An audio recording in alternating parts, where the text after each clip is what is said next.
अब तो जमाना ऐसा आएगा कि लोग मुदाहनत पसंद ऐसे होंगे, मियाँ क्या जरूरत है ऐसी बातें करने की, क्या जरूरत है।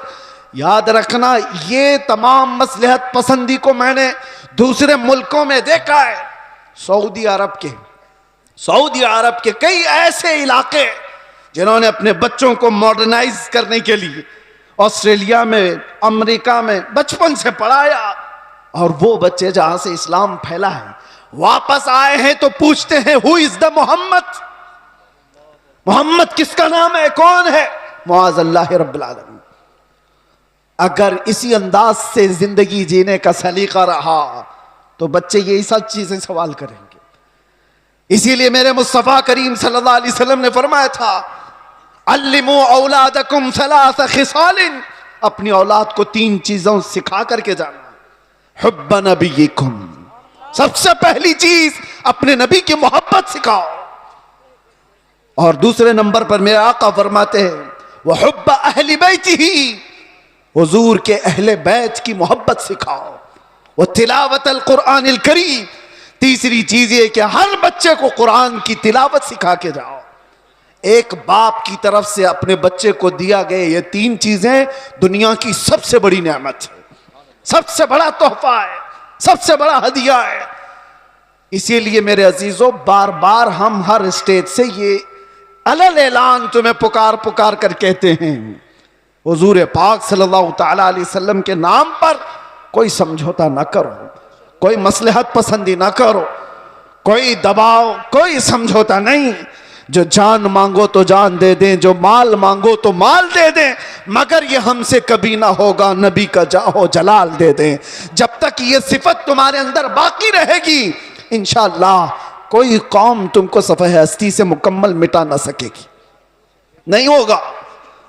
लेकिन एक बात और समझ के चलो, इकबाल की ये बात बहुत पक्की है, अगर इस रिश्ते से तुम दूर होते चले गए, जो मदीने से तार हमारे जुड़े हुए हैं इससे दूर होते चले गए, होगा क्या? उनके जो हम गुलाम थे खल्क के पेशवा रहे, हुजूर के जब हम गुलाम थे पूरी मखलूक के आका हम कहलाते थे, उनके जो हम गुलाम थे खल्क के पेशवा रहे, उनसे फिरे जहां फिरा फिराई कमी वखार में। जैसी ही हुजूर से चेहरा फेर लिया, दुनिया ने हमसे चेहरा फेर लिया, इज्जतों में कमी आई है। आपको क्या लगता है ये इज्जतें आज हमें जो इस मिंबर पर बैठने की मिली हैं, ये हमारी पगड़ियों से मिली है, ये हमारे जुब्बों की वजह से मिली है? इससे बेहतरीन लोग भी पहनते होंगे। हमें जो इज्जतें मिली हैं इन पगड़ियों से नहीं, वो नाम मुस्तफा की बरकत है। आबरूए मां ज़नामे मुस्तफास्त, इकबाल ने कहा था हम सब की इज्जत और आबरू हुजूर के नाम से वाबस्ता है। और अगर हुजूर पाक सल्लल्लाहु ताला अलैहि वसल्लम की इज्जत ही ना रही तो हम अपनी इज्जत का क्या करेंगे? हमारी कोई अपनी इज्जत नहीं। हमें दुनिया हुजूर पाक सल्लल्लाहु ताला अलैहि वसल्लम के गुलाम की हैसियत सी पहचान थी, और इस पहचान को जिंदा रखना यह हमारा फरीजा है। इस पहचान को बाकी रखने में हम हर कसर पूरी करें। इसीलिए मैंने कहा था अभी चंद दिनों कबल, आपके सामने दोहराता हूं, चंद दिनों पहले, वो तो मैं बाहर आने के बाद कैद से पहली मर्तबा बंगाल आपके सामने आया हूं, लेकिन आपको एक बात बता रहा हूं। अभी मैंने कहा अंग्रेजों के मुतालिक हमारी जुबान से निकल जाता है कुत्ते का लफ्ज, निकल जाता है, और सबको पता है। इसी बात पर मुझे 8 महीने अंदर रख दिया। मैं कहता हूं मेरे अजीजों, अलल ऐलान कहता हूं, दुनिया को सबको कहता हूं, अगर तुम्हें कहना है मुझे एक बार नहीं 1000 बार कुत्ता कहो, दरबार रिसालत का, मोहम्मद अरबी का, हमें जरा बराबर भी फर्क नहीं पड़ेगा, बल्कि हम तो उसको दुनिया का सबसे बड़ा लक़ब समझेंगे, सबसे बड़ी इज्जत है। सके तैबा सब मुझे कह कह के पुकारे बेदम, यही रखियो मेरी पहचान मदीने वाले, यही रखियो मेरी पहचान मदीने वाले। मैं तुमसे पूछता हूं, अगर तुम्हें बारगाह मुस्तफा का कुत्ता कहा जाए तो किसी को शर्म आएगी? किसी को ऐब लगेगा। वजह यह है कि हम इन निस्बतों पे फख्र करते हैं। मैं उनसे कहता हूं तुम्हें अगर इस बात पर शर्म आती है तो ऐसी निस्बतों को छोड़ो। जिनको ये लगता है, ऐब लगता है, वो इन निस्बतों को छोड़े। आए जहां पर बंदा हुजूर के दरबार में अपने आप को कुत्ता भी कहता है तो उसे फख्र महसूस होता है। लेकिन इसका मतलब ये नहीं, हमने बारगाह मुस्तफ़ा में अपनी निस्बतें खाकिस्तर होने के अंदाज से पेश तो की, मगर मेरे मुस्तफ़ा की गैरत देखो। रसूल पाक सल्लल्लाहु अलैहि वसल्लम ने हमें मजमे में कुत्ते की हैसियत से नहीं पेश किया, जिस मजमे में गए शेर की हैसियत से पेश फरमाया।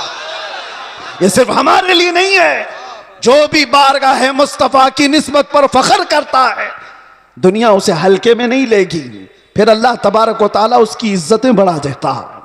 आला हजरत ने जिंदगी भर बारगाह मुस्तफ़ा में अपनी निस्बतों पर फख्र किया है और गौसियत मआब के दरबार पर निस्बत जोड़ते हुए क्या कहा था बरेली के ताजदार ने? गौसे पाक के दरबार में क्या कहा था पता है? हम तो कह देते हैं गौस पाक का मुरीद हूं, गौस पाक के सिलसिले का मुरीद हूं। मुरीद होना, खादिम होना, ये अपनी जगह पर। वक्त का मुजद्दिद जिसको अल्लाह तबारक व तआला ने 55 से ज्यादा उलूम व फनून पर महारत दी है, 1000 से ज्यादा किताबें लिखाओ, तकवा और तहारत का इमाम, लेकिन गौसे पाक के दरबार में जब बात करनी हो तो यूं कहता है, ऐ गौसियत मआब तुझसे दर, दर से सग और सग से है मुझको निस्बत। सग किसको कहते हैं? सग कुत्ते को कहते हैं। आला हजरत कहते हैं या गौस तुझसे दर, दर से सग और सग से है मुझको निस्बत। मेरी गर्दन में भी है दूर का डोरा तेरा, और इस निशानी के जो सग हैं नहीं मारे जाते। सग का मतलब कुत्ता फारसी में। आला हज़रत कहते हैं इस निशानी के जो कुत्ते हैं मारे नहीं जाते। हश्र तक मेरे गले में रहे पट्टा तेरा, जिसके पास भी ये निस्बत मौजूद है वो मारे नहीं जाते, पकड़े नहीं जाते। म्यूनिसिपैलिटी बेल्ट वाले कुत्ते को नहीं उठाती है। हाँ, इंजेक्शन उसको मारा जाता है जो आवारा है, दूसरों को काट खाने दौड़ता है। लेकिन जिस कुत्ते के गले में पट्टा होता है उसे छोड़ दिया जाता है। वो निशानी है कि इसका कोई मालिक है, ये किसी का पाला हुआ है। इसीलिए आवारा मत रहो, उन निस्बतों पर फख्र करो कि दुनिया देखकर ही कहे ये मदीने वाला। मैं आपसे कहता हूं, आला हजरत क्या कहते हैं सुनो। आला हजरत फरमाते हैं बारगाह मुस्तफ़ा सल्लल्लाहु तआला अलैहि वसल्लम से जो गद्दारी किया, जो उनके दर से यार फिरते हैं, दर बदर यूं ही खार फिरते हैं, दर बदर यूं ही खार फिरते हैं। इज्जत ढूंढो आमिना के लाल के पास, इज्जत ढूंढो गुंबद खजरा के मकीन के पास। हमने दुनिया में देखा है जो नबी पाक की गुलामी को अपनाए हैं, 70 साल के भी होते हैं तो उनकी खूबसूरती में फर्क नहीं आता। 80 साल के भी हो जाएं तो उनको बूढ़ा कोई नहीं कहता। आज भी मौजूद है हमारे मशाइख, लेकिन इज्जतों में कोई कमी नहीं। और जिन्होंने पूरी हिंदुस्तान में फितना और फसाद मचा करके सियासत किया था, 90 साल के ऊपर भी हो गए, अभी मरने को तैयार नहीं। ऐसे बहुत सारे लीडर बैठे हुए हैं जिनको कोई पूछता भी नहीं, अखबार के किसी कोने में उनका नाम भी नहीं। बहुत सारे ऐसे 40-40 साल लोगों की नौकरियां करते रहे। मैं जॉब की बात नहीं कर रहा हूं, सियासत में इसकी उसकी चाटते रह गए तलवे और कुछ नहीं हासिल कर पाए। लेकिन मेरे मुस्तफ़ा की गुलामी जिसने अपने गले में डाल लिया था, फिर देखो आप हुजूर ताजुश शरिया के आखिरी अदवार को हमने देखा है, ज़ाहिरी जिंदगी के आखिरी दौर को भी देखा है। मेरे अजीजों, 75 साल की उम्र हो गई थी। 1 लाख नौजवानों को, खूबसूरतों को एक तरफ बिठाओ और एक तरफ बरेली के उस शहजादे को बिठाओ, और देखो दुनिया किसकी तरफ देखती है। क्यों? ये चेहरे पर गाजा और ये चेहरे पर कशिश, ये पाउडर और लाली की नहीं, ये मुस्तफ़ा करीम की गुलामी की है। मुस्तफ़ा करीम सल्लल्लाहु तआला अलैहि वसल्लम के मोहब्बत का जो जमाल है वो कभी कम नहीं होता। बचपन में हम सुनते आते थे, मोहम्मद के गुलामों में बुढ़ापा आ नहीं सकता। इसीलिए इज्जत इधर उधर क्यों ढूंढते हो, क्यों जाते हो? उन नौजवानों पर मुझे बड़ा तरस आता है जो कहते हैं दुनिया पता नहीं क्या कहेगी। 5 ग्राम की टोपी उनको भारी लगती है, 5 किलो की फटी जीन्स पहन करके फैशन समझता है। दाढ़ी उसको बहुत भारी लगने लगती है, चुभती है, चुभती है, गड़ती है। रोज उसको निकाल करके गटर नाली में फेंक देता है। और दाढ़ी भी बेचारी इतनी जिद्दी है, रोज आकर के उसको बताती है तू मर्द है। वो निकाल निकाल करके कहता है नहीं हूं मैं। वो भाग रहा है। कैसी हैरत की बात है, तुम जिद पे अड़े हो कि नहीं हूं मैं, और वो भी जिद पे अड़ी है, रोज आके बताती है कि तू मर्द है। बेचारा आखिरी दम तक मानने को तैयार नहीं। और हैरत की बात है, जब इनसे पूछा जाए दुनिया का सबसे हसीन चेहरा कौन सा था, तो सब एक जुबान होकर कहते हैं आमिना के लाल का चेहरा सबसे हसीन था। फिर मैं पूछता हूं उस आमिना के लाल के चेहरे पर जब दाढ़ी थी तो तुझे ऐब क्यों लगती है, तुझे बुरी क्यों लगती है? दुनिया का सबसे ज्यादा हसीन चेहरा मेरे मुस्तफा का था, और वो दाढ़ी वाला था, दाढ़ी वाला था। और एक बात उन औरतों से भी कहता हूं जो औरतें खुले बाल में समझती हैं कि ये फैशन है, आधे नंगेपन को समझती हैं फैशन है। यानी दुनिया ने इनको ये बताया है कि नंगे रहने को फैशन कहते हैं, आधे कपड़े पहनने को फैशन कहते हैं। अगर आधे कपड़े पहनना फैशन है तो तुमसे ज्यादा फैशनेबल तो भैंस है जो पूरी नंगी रहती है, वो कभी कोई कपड़ा नहीं पहनती। वो जानवर तो तुमसे ज्यादा फैशनेबल है, पूरे ओपन है। जानवरों की तरह दुनिया तुम्हें बनाना चाहती है और तुम समझ रहे हो फैशन है। फैशन वो नहीं। नौजवानों से कहता हूं देखना हो तो खालिद बिन वलीद को देखो, औरतें देखना हो तो मेरे मुस्तफा की बेटी को देखो। सब औरतें कहती हैं अल्लाह हमें कनीज़ाने फातिमा में शामिल करे, दुआ तो करती हैं और फख्र भी करती हैं, कनीज़े फातिमा नाम भी रखती हैं। लेकिन सोचा कभी दुनिया की सबसे इज्जत वाली खातून, सबसे इज्जत वाली खातून जिसका मकाम क़यामत के दिन भी क्या होगा पता है? फरिश्तों को आपको मैं बता रहा हूं, हदीस में मौजूद है, फरिश्ता महशर के मैदान में ऐलान करेगा गद्दू अबसारकुम फ़इन्न फ़ातिमा बिन्त मुहम्मद तमुर्रु इलल जन्ना। ऐ महशर वाले लोग सब अपनी आंखें नीची कर लो, मोहम्मद अरबी की बेटी जन्नत की तरफ जा रही है। कयामत के दिन ऐलान हो रहा होगा। इज्जत का वो मकाम, इज्जत का वो मकाम मैदान महशर में जिसकी इज्जत का ऐलान हो रहा होगा। लेकिन मैं खवातीन से कहता हूं दुनिया की सबसे इज्जत वाली खातून के सर पर हमेशा दुपट्टा रहा, और तुम समझती हो इज्जत खुले बन में है, फैशन करने में।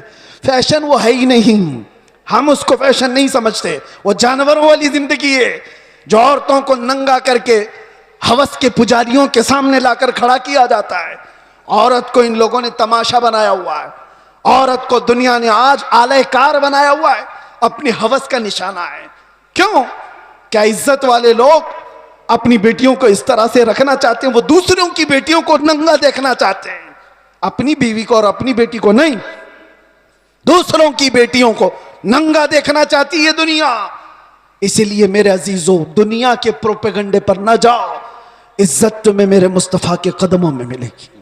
और सहाबा कराम ने यह नुक्ता महसूस किया था, इसलिए कभी उन्होंने दुनिया क्या कर रही है, दुनिया कैसे चल रही है उसकी तरफ देखा ही नहीं।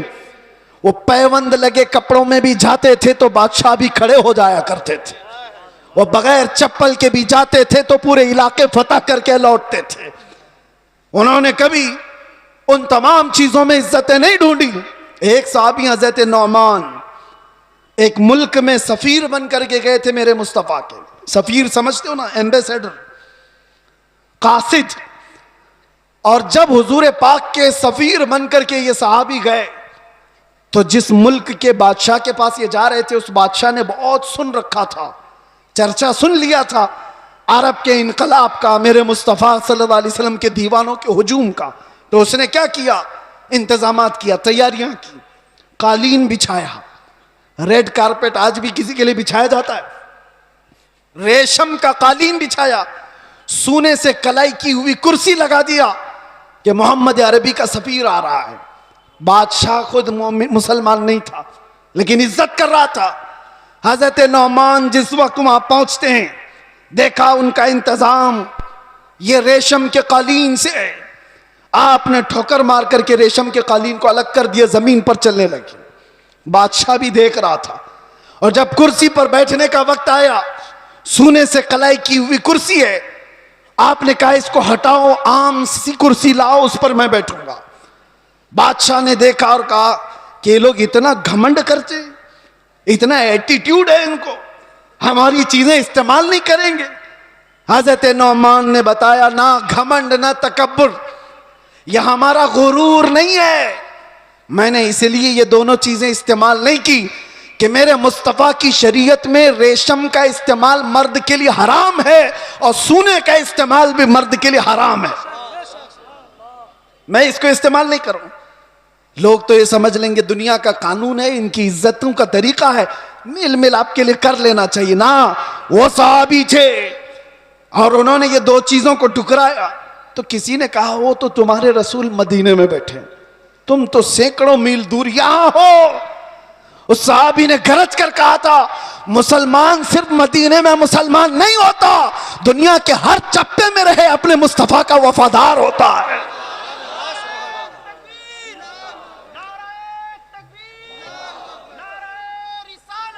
अपने नबी का वफादार होता है। उन सहाबा ने इज्जतें अपने नबी की निस्बत में ढूंढी थी। आज लोग ये समझते हैं कि दुनिया की चकाचौंध में रंग जाने में इज्जत मिल जाएगी, कुछ नहीं मिलने वाला है। जिंदगियां गुजर जाएंगी, लोगों की ठोकरों पर ही जीते रह जाओगे, लोग उछालते रह जाएंगे।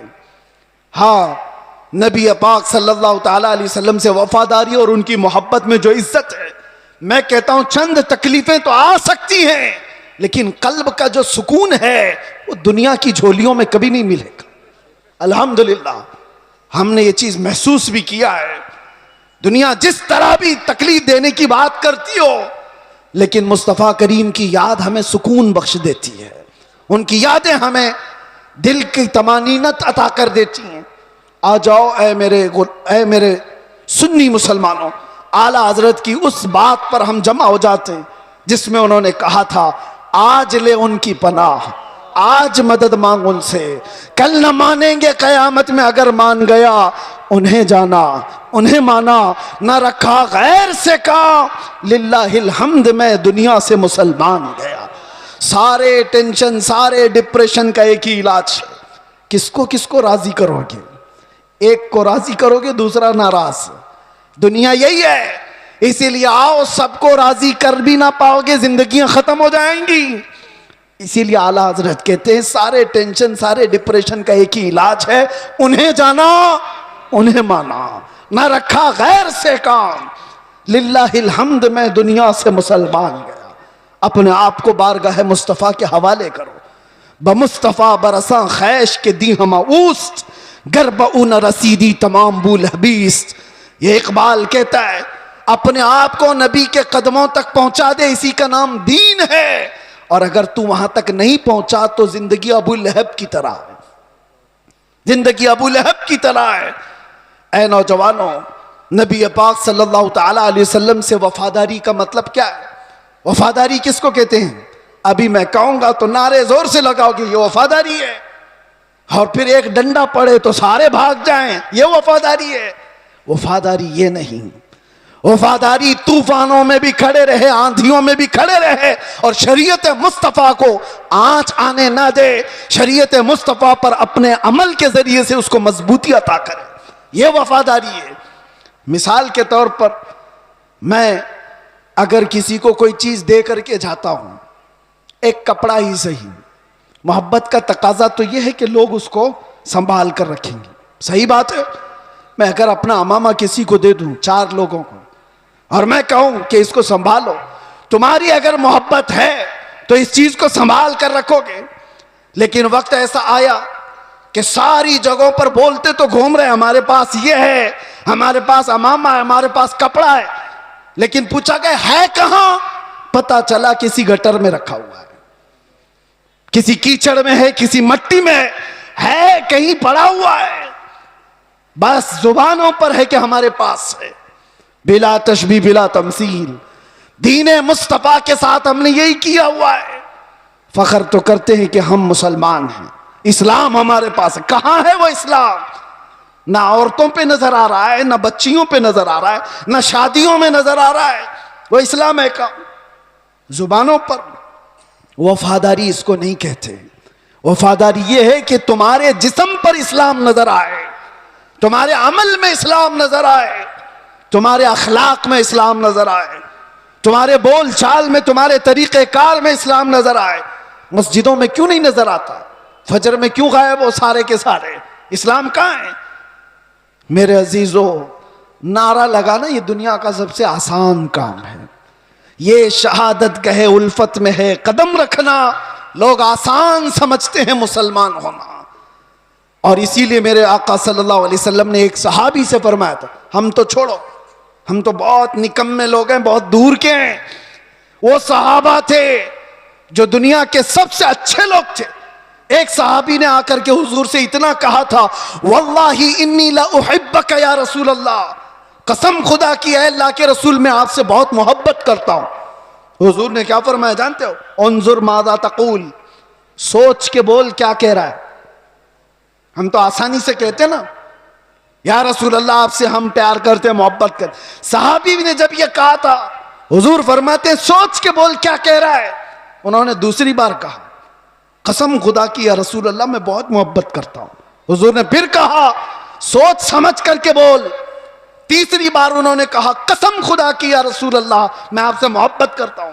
तब मेरे आका ने फरमाया, अगर तू अपनी बात में सच्चा है तो फिर इंतजार कर, मुसीबतें ऐसे आएंगी जैसे पहाड़ से पानी गिरता है, इतनी तेज आएंगी मुसीबतें, उसके लिए तैयार रह जा।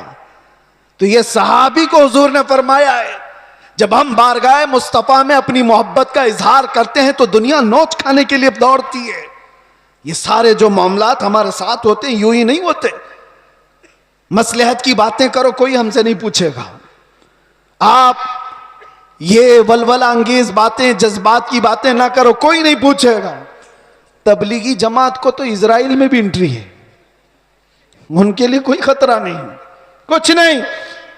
हाँ, हुजूर पाक की मोहब्बत में सीरियस कोई नजर आता है तो दुनिया उसको कहती है डेंजरस पर्सन, डेंजरस, बहुत ज्यादा खतरनाक। हुजूर से मोहब्बत करने वाले पर ये दुनिया के सारे सोशल साइट्स, फेसबुक, इंस्टा, ये सब बैन लगा देते हैं। ये सारी वीडियोस नहीं आना चाहिए इसकी।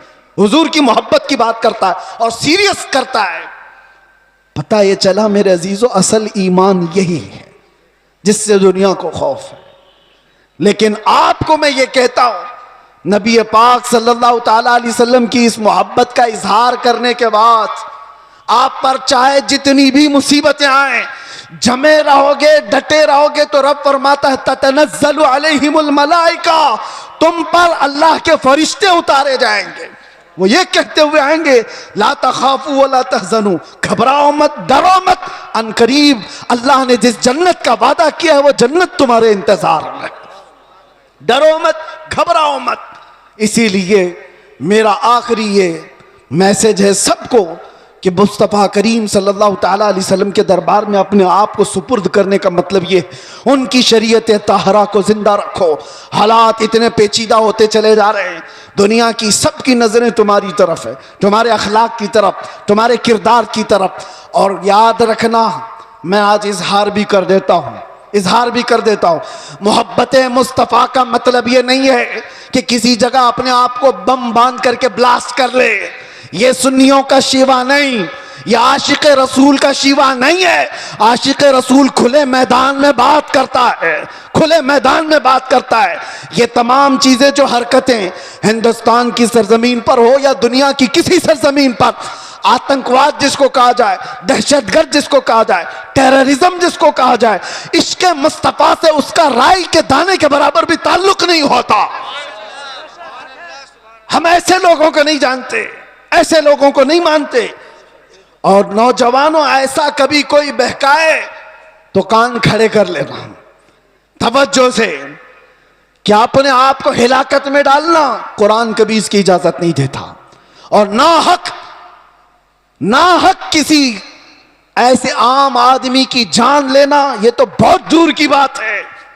इस्लाम तुम्हें बिल्ली को भी अगर बांध करके रखा और खाना पानी नहीं दिया, मर गई तो जहन्नम में चला जाएगा। यह हदीस पाक में मौजूद है। तुम्हारी इबादतें सब मुंह पर मार दी जाएंगी, जानवर पर भी जुल्म जायज नहीं। ये तमाम जो चीजें आज पैदा की जा रही हैं इस्लाम के चेहरे को मस्ख करने के लिए, कितने हालात खराब हुए मुझे पता है। 9/11 के बाद पूरी दुनिया के हालात बदल गए। क्यों? इस्लाम को इस तरह से पेश किया गया, मुसलमानों के चेहरे को इस तरह से पेश किया। चंद मुसलमानों ने अगर ये किया है तो सारे मुसलमानों को चाहिए कि ऐसे लोगों से अपना कोई रिश्ता ना रखें। खुल करके कहो, सूफिया की ये जमात है या औलिया कामिलीन से मोहब्बत करने वाली और इश्क़ मुस्तफ़ा की गुन गाने वाली जमात है। नौजवान, सोशल मीडिया पर अगर कहीं किसी का लिंक भी हो तौबा कर लो, निकल जाओ ऐसी चीजों से। अरे तुम शेर हो, मुस्तफ़ा करीम के वफादार हो, तुम्हें ऐसी हरकतों की जरूरत कतई नहीं पेश आएगी। अल्लाह तबारक व तआला इस दीन का हामी व नासिर व मददगार है। ये दीन सुबह क़यामत तक जिंदा रहेगा। और मैं मजम्मत भी करता हूं ऐसे किसी भी नौजवान की मुलव्विस होने से, किसी भी नौजवान के।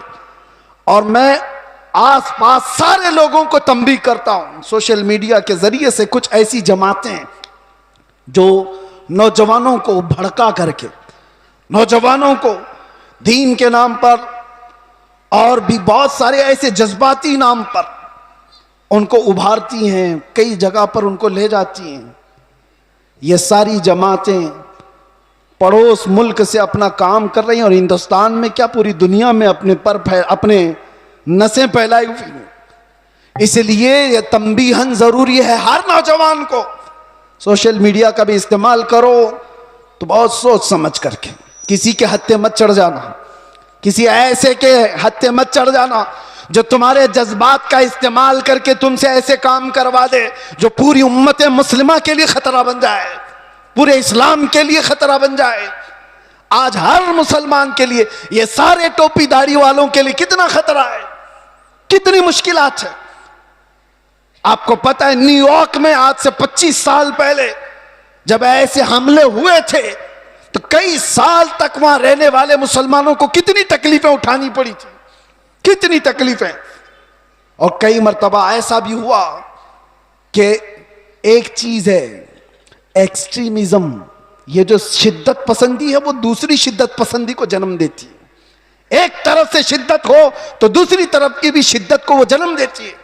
हालात ऐसे थे कि लोग उस वक्त सिखों को भी मार रहे थे तो उन्होंने भी पगड़ियां निकाल ली, दाढ़ियां निकाल दी।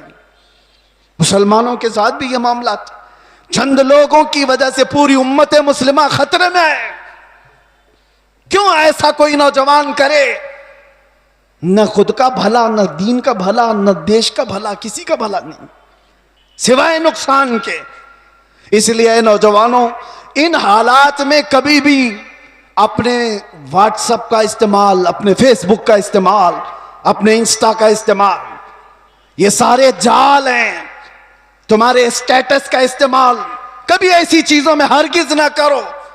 हाँ, रोज स्टेटस लगाओ आई लव मोहम्मद सल्लल्लाहु अलैहि वसल्लम, सैयदना मोहम्मद सल्लल्लाहु अलैहि वसल्लम, इसमें कोई दिक्कत नहीं है।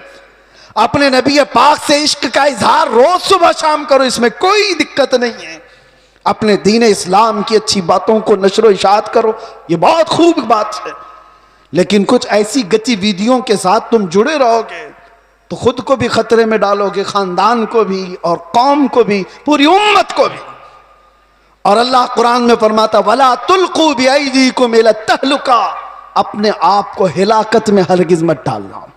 और जो हिलाकत में खुद अपने आप को डालता है वो सुसाइड करने का जुर्म यह है कि वो डायरेक्ट जहन्नम में जाएगा, डायरेक्ट जहन्नमी है खुदकुशी करने वाला। तौबा करें इन तमाम चीज़ों से और अपने आप को बर्बाद होने से बचाएं। अल्लाह तबारक व ताला इस उम्मत मुस्लिमा पर रहम करम फरमाए, हमारे हालात को रब तबारक व ताला अमन व अमान अता फरमाए, हमारे इस मुल्क को अमन व अमान अता फरमाए, जालिमों के जुल्म से अल्लाह हिफाजत फरमाए, बुरी नज़र से अल्लाह हमारी हिफाजत फरमाए। आखिर में फिर मैं ये कहूँगा, न इधर उधर की बातें करें, चलो आमिना के लाल की बातें करें। हुजूर पाक सल्लल्लाहु अलैहि वसल्लम की बातों से जो इज्जतों में इजाफा है वो किसी और में नहीं। सैयदना उमर इब्न खत्ताब फरमाते हैं, लोग मुझे खत्ताब का बेटा उमर कहते थे, लेकिन जब मुस्तफ़ा करीम की निस्बत आ गई तो लोग अब खत्ताब का बेटा उमर नहीं अमीरुल मोमिनीन कहकर पुकारते हैं और खलीफतु रसूलुल्लाह कहकर पुकारते हैं। ये इज्जतें हैं मेरे अजीजों। खालिद बिन वलीद 125 जंगों में गए, किसी जंग में शिकस्त नहीं हुई। पूछा गया तो कहते हैं हर जंग में अल्लाह फतह इसलिए अता करता है कि मेरी टोपी में हमेशा हुजूर के 3 मुँह मुबारका हुआ करते हैं। उस निस्बत पर वो फख्र किया करते थे। आज आओ हम भी उन्हीं निस्बतों पर फख्र करें। दुनिया की निस्बतें हमें न यहाँ सुरखरू करेंगी न वहाँ पर। बारगाह मुस्तफ़ा से जो वाबस्ता हुआ उसका हाल ये है, जब तक बिके न थे तो कोई पूछता न था। या रसूल अल्लाह तुमने खरीद कर हमें अनमोल कर दिया। लब्बैक या रसूल अल्लाह, लब्बैक या रसूल अल्लाह, लब्बैक या रसूल अल्लाह। जिंदगी ये नहीं किसी की किसी के लिए, जिंदगी है नबी की नबी के लिए। ना समझ मरते हैं जिंदगी के लिए, जीना मरना है सब कुछ नबी के लिए। या रसूल अल्लाह दहन में जुबां तुम्हारे लिए, बदन में है जान तुम्हारे लिए। हम आए यहाँ और उठे भी वहाँ। लब्बैक या रसूल अल्लाह।